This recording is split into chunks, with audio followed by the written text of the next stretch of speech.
Sony has been receiving a lot of flack recently, from Helldivers losing 90% of its player base to the cancellation of its multi-million-dollar budget MMO shooter Concord. Sony has released a new bombshell with the announcement of the new PS5 Pro for sale for a whopping $700. $700. A lot of people are up in arms about this, but if you really think about it, it's a smart move from Sony to do this. And there are 3 reasons why they're doing this. First of all, it's to recover the cost of manufacturing the PS5 Pro. It's been known that the manufacturing of consoles had always resulted to losses for the manufacturers. This includes Xbox and Sony. And in the past, the way they recover these costs is by selling a lot of software, like the game. So they get royalties from first-party titles. Those games become a success that they're able to recoup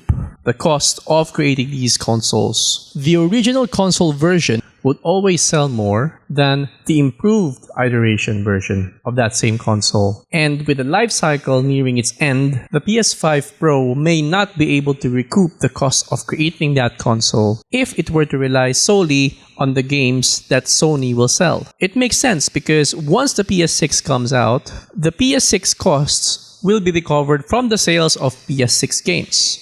And if Concord is an indication of what's to come from Sony, then need I say more?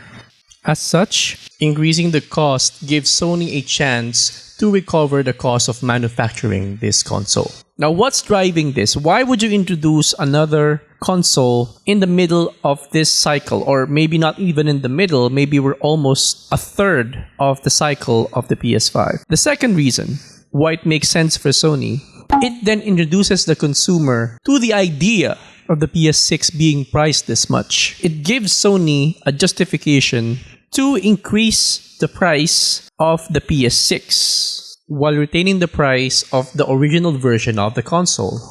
So while the PS4 and the PS5 had a $100 price gap when they were first released, the PS5 and the PS6 will have a $200 price gap in their introductory prices. And because the price of the PS5 Pro is already so high, there's no reason for them to decrease the cost of the PS5.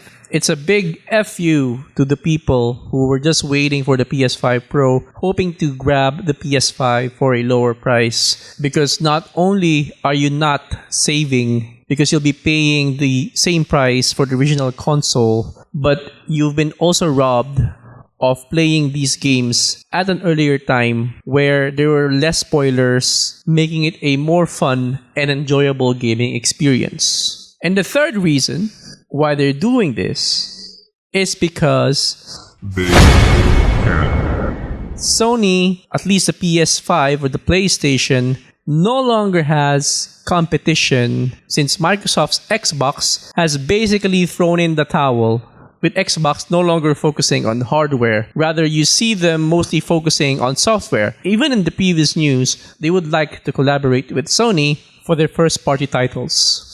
This is a really sad day for gaming, and I really miss those days when Xbox and PS fanboys used to almost kill each other because their console is the best console. Those were the good old days when there was cutthroat competition between these two brands, toe-to-toe in vying the favors of these gamers. Because during those times, PlayStation was marketing themselves as pro gamers. They were for us. But now, since they've won this race, the true colors have come out. They are not pro gamers, they are pro shareholders. And as a business, there has never been a better time to be a shareholder of Sony. People, players like me and journalists can moan all we want, and as long as Sony has no true competition, expect a lot of blood loss from the tear that Sony has created from ramming its massive corporate fist continuously up of everyone's asses. And if history serves us right, you can expect continuous increases in price and decreasing quality of services that come with it. Well, what do you guys think? Do you think the 3 reasons make sense? Are you planning on skipping or buying the PS5 Pro? Or are you fighting back against corporate tyranny and getting a PC? Feel free to leave your comments below, and I'll see you on the next one. Peace.